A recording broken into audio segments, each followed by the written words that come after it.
Justin Jefferson made the rounds at Radio Row at the Super Bowl. Had a couple interesting things to say about Kirk Cousins and his contract situation, so let's dive into that whole kit and caboodle on the Locked On Vikings podcast. You like that? 3, 1, 2, 3. You like it? You are Locked On Vikings, your daily Minnesota Vikings podcast. Part of the Locked On Podcast Network. Your team every day. Hello, everybody, and welcome to the Locked On Vikings podcast, where we're always trying to learn something new. It's part of the Locked On Podcast Network, your team every day. Thank you so much to those of you who listen to this show every single day. My hashtag everydayers. I love you all so very much. I appreciate you all so very much. If you are new here, hello, what's up? My name is Luke. You can find the show wherever you find your favorite podcasts, including on SiriusXM. The SiriusXM app, we're hosted there. And you can also find live broadcasts of all hometown sports games, whether they're Minnesota teams or otherwise, on the SiriusXM app. Just search it out. We're going to actually talk a little bit about SiriusXM Radio because they got an interview with Justin Jefferson. I'm actually going to play you a clip from them in a second because I think we have to listen to it in full before we talk about it. You can also find the show on YouTube or Amazon Fire and Roku if you download the Locked On Minnesota Sports app. Today's episode is brought to you by Prize Picks, the easiest and most exciting way to play daily fantasy sports. Go to prizepicks.com/LockedOnNFL and use code LockedOnNFL, all lowercase, for a first deposit match up to $100. So, Justin Jefferson went on SiriusXM Radio, the Mad Dog Sports Radio program, which you can find on SiriusXM 82, and he was asked about his contract situation, in particular, the fact that he's going to make a lot of money and the fact that the Vikings haven't done it yet. Here is the entire quote as it was posted by the Mad Dog Radio's official Twitter account.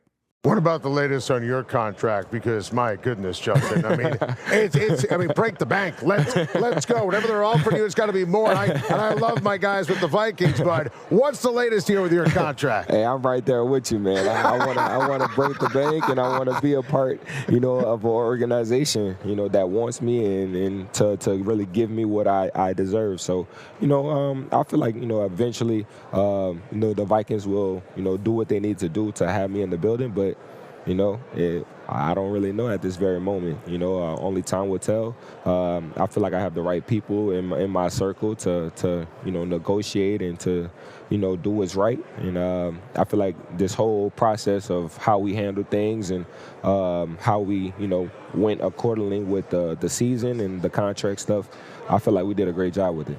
What if you don't get it from Minnesota? Would you consider, all different options, or how would you play that out? I'm not really too sure at this very moment. I definitely am grateful for what Minnesota has done for me. I definitely wouldn't be in this situation if they didn't pick me, just to be the fifth receiver taken. I'm still pissed off about that. Me and you both. Oh. Me and you both.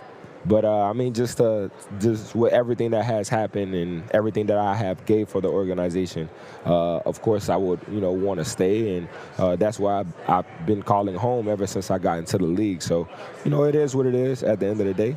But I just want to play football. That's Adam Schein, by the way, asking questions. So, what did we learn? Right? What can we summarize the things that he said? Just face value, right? Don't go psychoanalyzing. Don't try to read between the lines and try to read whatever you already believe into his words. That's a big trap, right? Unless you know Justin Jefferson personally, which most of us don't, it's really, really hard to be like, well, he actually means he wants out of Minnesota when he says he wants to come back to Minnesota. Like, you're never going to prove that to me unless you are his mother. I don't know. But so face value, what does he say there, right? I want to break the bank. Okay, that's information. I hope that they'll do it. Okay, so he hopes that the Vikings will pay up. He wants to stay in Minnesota. He's grateful to Minnesota, and he believes he should have been the first wide receiver off the board, which is a pretty easy take to say right now. So those are the things that I gather from that. None of that is new. None of that is anything I didn't already know. I think maybe the only thing that's new there is that I don't know if he's said as brashly, hey, pay me a lot of money. But I think it was always known that he was going to make a lot of money. But hey, if you were somebody that thought he would like take a hometown discount and like, sign for 15 mil a year or something obscene like that, then I guess now you know that that's not an option. But for the rest of us, yeah, that doesn't add a whole lot. What it does give you is a great headline if you want to write a stub article, put no effort into it, and get a bunch of clicks. So if you're somebody who's into that, then great, this is perfect for you. For the rest of us that actually like learning things, maybe let's just move on to the next one. How much are you paying attention to Kirk Cousins and what's going to happen with him and his contract at the quarterback position? I've been a part of Kirk's career ever since I started with the Vikings. So the past 4 years, he's been my quarterback. So of course I'm tuned in to where he's going to go, if he's still going to be with us or not, and what our plans are in the future. Of course, I want him to be with us, and he's been a tremendous factor in us winning games and being a big part in the league. So it definitely is what it is at the end of the day, whether he's with us or not. But something that I can't control, but I definitely would like him to be with us. Well, let me follow on that, because I know you'd like that. And listen, he throws you the ball. Right. He wants Justin Jefferson, believes in you, understands your talent, who you are, and what you bring to the table. Let's say things don't work out with Kirk Cousins. Let's say he goes elsewhere, signs a contract elsewhere. What kind of questions will you ask? Because you're due a new contract. You want to be in the Super Bowl. You want to take your game, your name, your legacy to a different level. If Kirk Cousins isn't back, how does that impact your future in Minnesota? I feel like that's something that to really answer on a little bit later on down the road, once we kind of do figure out what's going on. But I always will continue to be myself at the end of the day. I always will continue to put everything on the line to get our team wins and to do everything possible for us to make it to the Super Bowl. So at the end of the day, it doesn't really 100% matters whether Kirk stays or not, because I'm going to continue to be the same type of player. But of course, having him in that building, especially with the connection that we already had built on, just the connection that we have in general, just off the field, it's something that, it took time, so to have, a new person in the building, it's going to take time to really get connected with them and to have, that spark like how me and Kirk had. All right. I also just want to say, if Adam Schein, if you're listening to this, really great interview. That's a good job driving at a potentially sensitive issue, but like in a way that actually is still leaving the conversation open-ended and like encouraging an insightful answer, which you got. That's awesome stuff. I love that. So what did we learn, right? What's the information? Okay. The biggest thing to me is that it doesn't 100% matter, right? Where he says, hey, I love Kirk. I would love Kirk back. I think the thing at the end about him like building a chemistry with Kirk Cousins is very interesting and like actually a pretty good point about, building chemistry with the quarterback. You're going to have to start that all over. You're not necessarily interested in doing that. Makes sense. But also I can't control it. And at the end of the day, I'm going to be me, right? To me, that means if he does go, it's not going to be the end of my career. We'll figure it out. We'll move on. And I'm going to be able to cope with that, right? So it's interesting. Like the Sirius XM radio account, the Mad Dog radio account, tweeted the quote, "Of course I want him to be with us. He's been a tremendous factor in us winning games." But to me, the quote that matters is it doesn't 100% matter, right? That I don't know. But maybe that's just bias, right? But you can put that quote in whatever article you want and choose either or to be the one that you use for your headline. And I think it kind of tells you a lot about who you're reading or listening to. And I don't think that there's a way around that bias. So I guess mine has to show too. All right. So I think that's what we get from those interviews. And honestly, that's really, really similar to everything that Justin Jefferson has said all off season long. There's not a lot of new information there. He's very clearly got his lines that he's going to say in every interview, and he's going to say the same thing over and over and over and over again until the situation changes somehow. So let's talk about how the situation can change with both a trade, I guess. People just keep like asking about that. I guess I'll give it the time of day for one segment of a show, and then we'll actually do the thing that could happen, which is a contract extension. So that's all coming up. Today's episode of Locked On Vikings is brought to you by Nissan and their lineup of SUVs with the capabilities to take your adventure to the next level.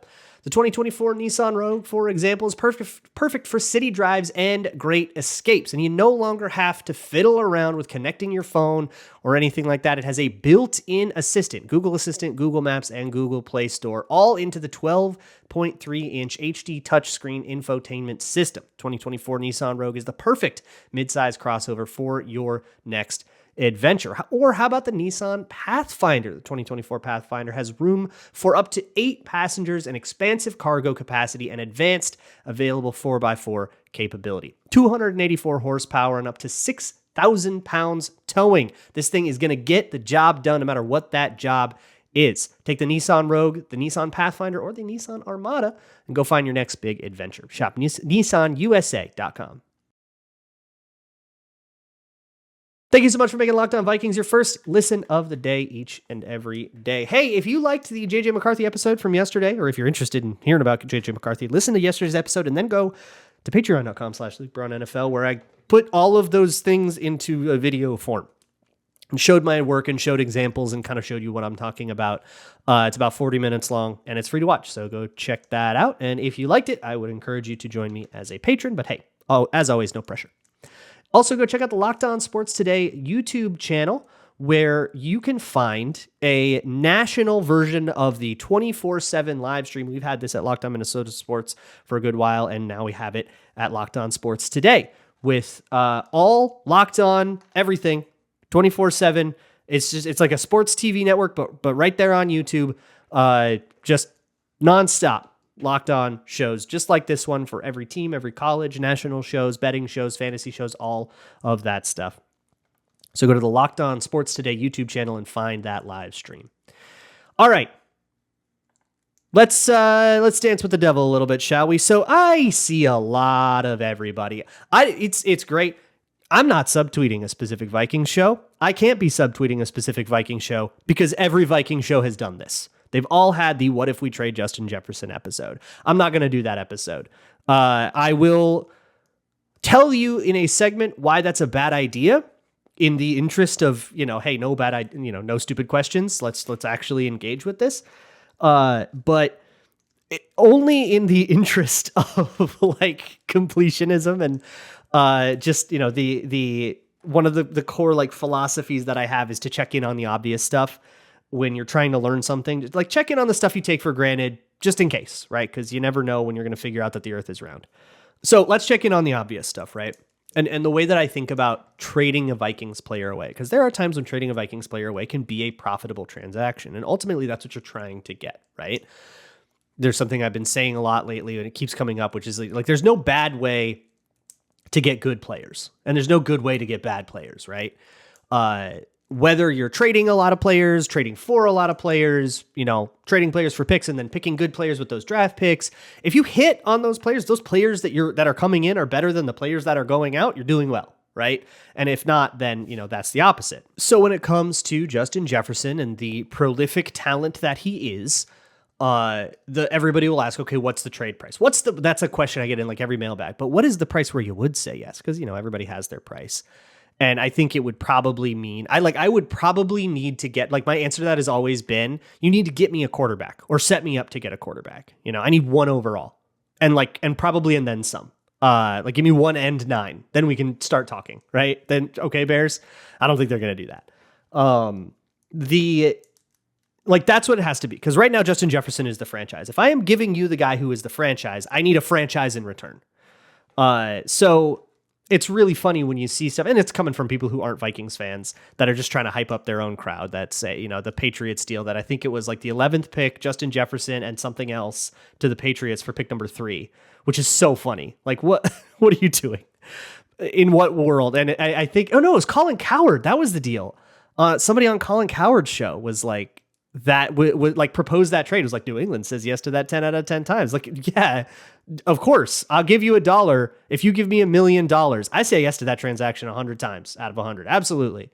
But instead of just dunking on like bad trade proposals from radio shows, how about talking about the merits of this, right? And the thing about draft picks, which is what you're getting in return 9 times out of 10 in a Justin Jefferson trade. The thing about draft picks is that they are probabilistic assets. They are dice rolls. They can work out and they can not work out. Number 1 overall can be Joe Burrow. It can be Bryce Young. And you don't really get a way to know. If you look at the things that people say about Bryce Young going into the draft and Joe Burrow going into the draft, you probably wouldn't have guessed how both of those guys worked out, right? And that's the thing about the draft. It is a world of unknowns. You will hit on picks. You will miss on picks. Nobody hits on all of them. Nobody misses on all of them.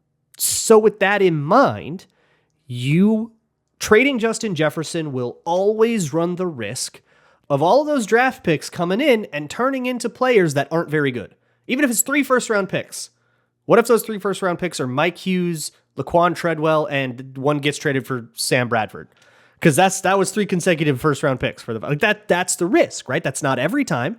Sometimes that can be, Anthony Barr into Xavier Rhodes and Harrison Smith. That was also 3 consecutive first-round picks. Like that can happen too.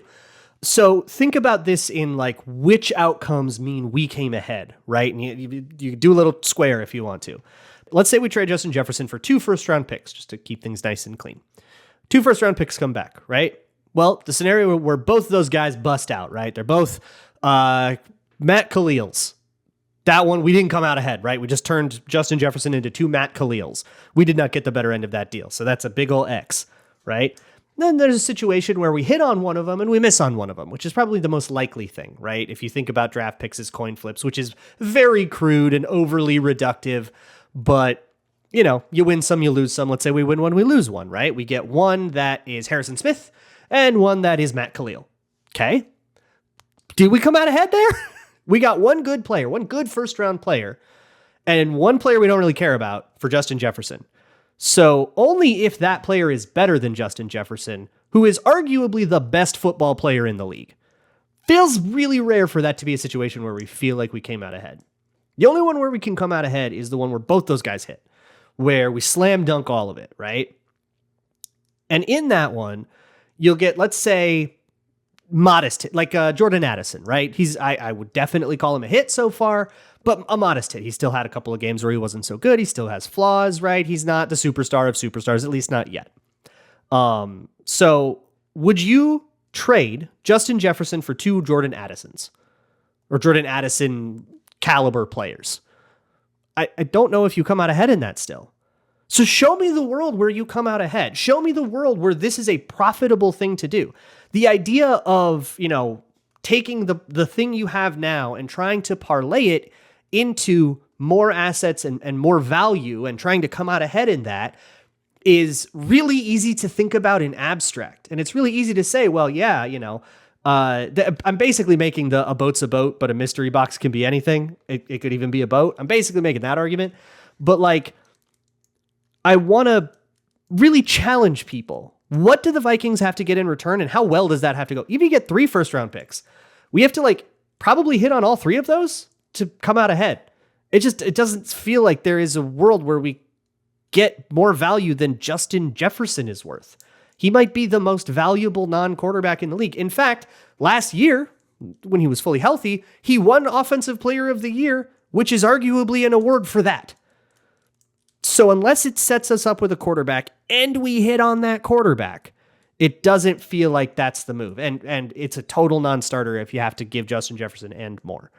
I just don't see the world where it is profitable, right? Even if you want to factor in the cap, which we will talk about the money that he's going to make here in just a second. But even if you factor that in, what does $30 million get you that's better than Justin Jefferson?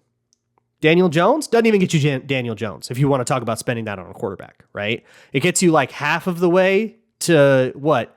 Jordan Love, maybe? I don't know what he's going to make this offseason. Like half of Jordan Love? That's what you're going to give up Justin Jefferson for half of Jordan Love? That just doesn't feel like a profitable transaction to me. It doesn't feel like there's any world where there's a profitable transaction that doesn't also involve like slam dunking like 4 draft picks in a row. I don't see it except for the very tail end of the bell curve. I don't see a profitable world. That's why I think Justin Jefferson, trading him, is a bad idea. It's not like some clinging to emotion or whatever. I get that, you got to kill your darlings, that kind of thing.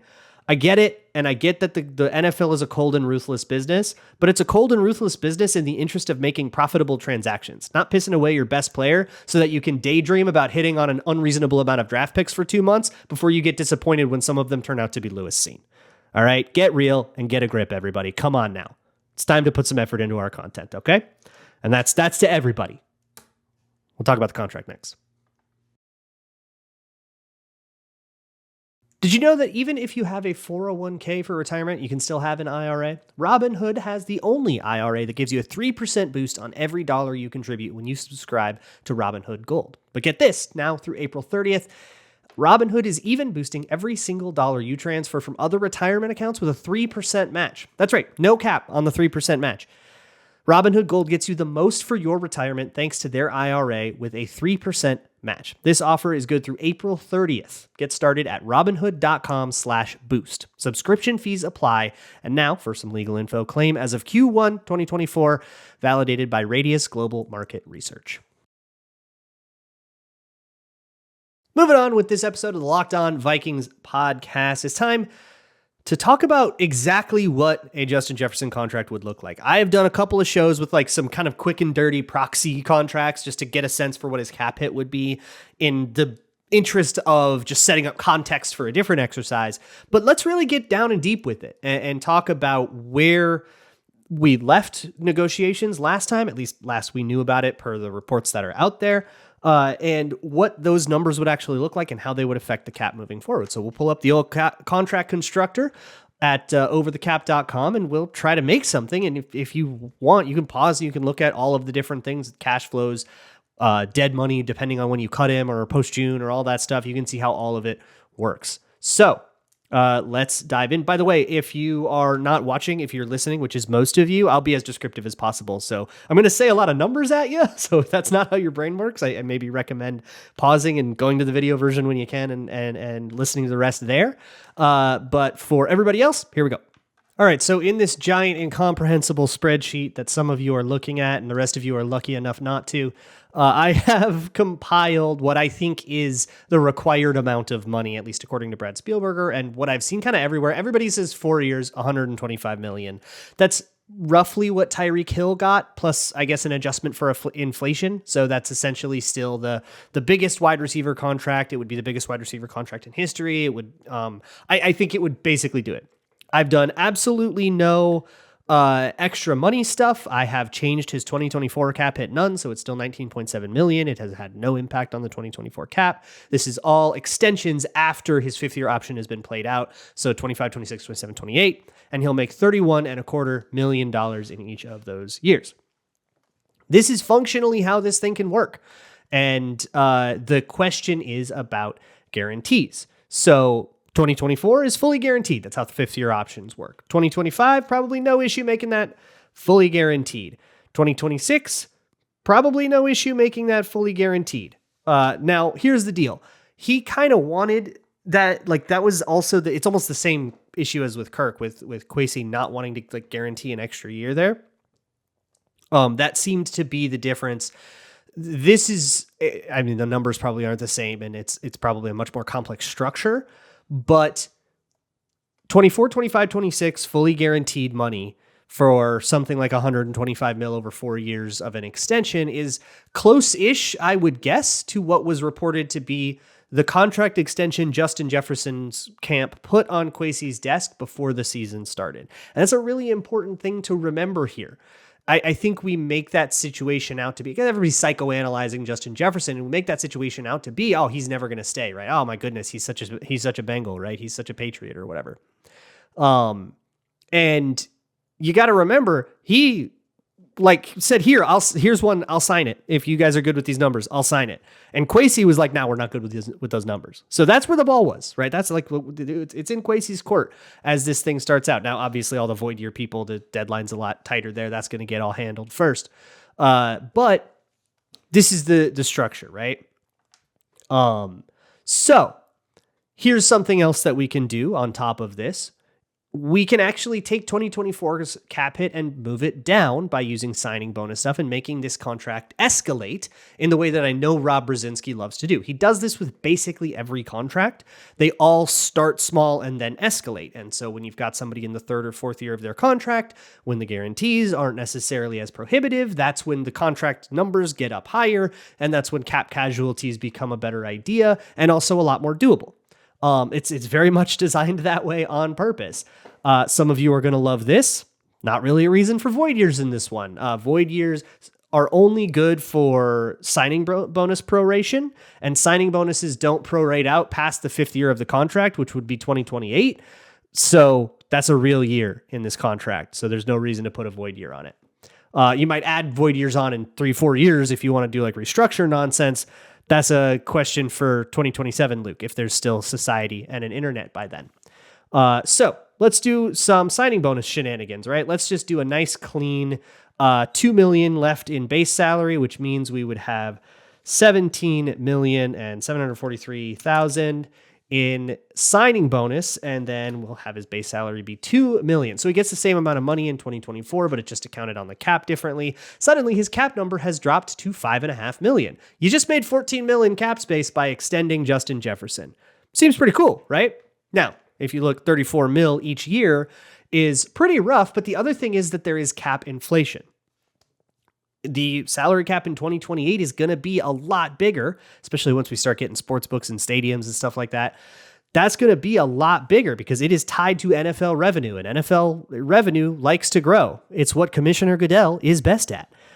And boy, he's not best at some other stuff. So if we try to tie it to that, we can have really sensible cap numbers all the way down, and still never really feel like this is a prohibitive contract. I mean, 34 mil in 2025 is a lot for a wide receiver, but in 2028, that might not even be top 10 money for a wide receiver, right? So maybe we can push some of that money back. We can maybe take 3 million out of 2025 and add it to 2028. This is the same amount of money. We still have a maximum value on this contract extension of $125 million. We can do kind of the same thing for 2026 and 2027, but for, we'll say, only $1.5 million. So we'll have 29.75 and then 32.75. I think I did that math right. Yes, I did. 125, still the maximum value. And now this contract escalates ever so slightly a little bit by year. Here's the secret. With these 4 base salary numbers, you can kind of do like whatever you want. But there are some other tricky tricks that can be included in this for guys that get a little bit older. I don't think this is appropriate for Justin Jefferson right now. This is more for, I mean, if he like tears his Achilles or something like that, something like what Danielle Hunter went through, then it makes more sense to put that on contracts. But for this one, where he's been healthy, except for the hamstring injury, which hamstring injuries don't tend, like once they heal, they tend to heal fully. You don't need to do this. But just for the sake of learning, let's pretend that we want an out in 2026. But Justin Jefferson still wants 2026 to be a functionally guaranteed year. We can change those into vested guarantees, which is what Kwesi wants to do. This is the battleground here. Vested guarantees versus full guarantees. So vested guarantees work in very much the same way that fully guaranteed money works. You're going to see that money. Functionally, the way it always plays out, you're going to see that money. The way you do not see that money is if you are, say, released in 2025, the year before those guarantees vest. So usually these vested guarantees, by vest, it just means they lock in. They become full guarantees on like March 4th or whatever of the year before. So this 2026 money will lock in on March 4th, 2025. So as long as you're not cut by then, or like the first day of the new league year or whatever. So as long as you're not cut before then, you're going to see that money, right? And the reason to do that has more to do with the team's cash flow and like finances and their taxes than it does with, and like how much like liquid cash they need to have on hand when they sign the contract. It changes that. When you fully guarantee a wide receiver money or any player money, you have to basically put that money aside in escrow so that that money is available, even if the business goes out, right? Even if the NFL collapses, there will still be money in a bank somewhere because you signed a contract that said you were going to get that money, and it guarantees that you get that money. That's how these things work. For vested guarantees, you don't need to put that money aside until the guarantees vest, until that's that magical March 4th or whatever it is date. You put the money aside, which makes it a lot easier cash flow wise, because you don't have to like get $100 million in liquid cash to sign this contract. That can be a pretty difficult thing to do, like banking wise, but it doesn't change anything on the salary cap in any functional way. So if you hear vested guarantees versus full guarantees and you don't care about like Ziggy Wilf's pocketbook, you can mostly ignore it. Now, my understanding is that Justin Jefferson's issue with this is that it feels like a hedge. And that, you know, it's, you got to believe in me, right? Don't you believe that I'm going to be here and everything like that? But I don't know if I'm going off the dome here. I don't remember actually if the problem was invested guarantees versus full guarantees, or if they didn't want to guarantee 2026. For example, let's say they wanted to only guarantee 16 mil of 2026, and maybe they only wanted to guarantee 20 mil of 2025. If you did that, and you can actually see the like cap savings if cut and everything like that, the Vikings could sign a deal like that with fewer guarantees and actually cut him in post June 1st in 2025 with a post June 1st designation and save $8 million on their cap, which I don't know why you'd ever do that, but it would be an option, right? Options are never bad. But Justin Jefferson doesn't want you to have that option. And so there could be something like that going on. I don't know the exact details. We're not going to know the exact details. But that's the kind of thing you can do. You can play around with this apparatus that you see on the screen here if you're watching.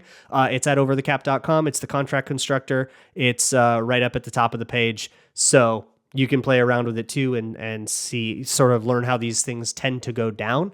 But I guess the big takeaway from this exercise is there's not like a whole lot that isn't available to contract negotiations here. This is very much a matter of what each side is willing to say yes to.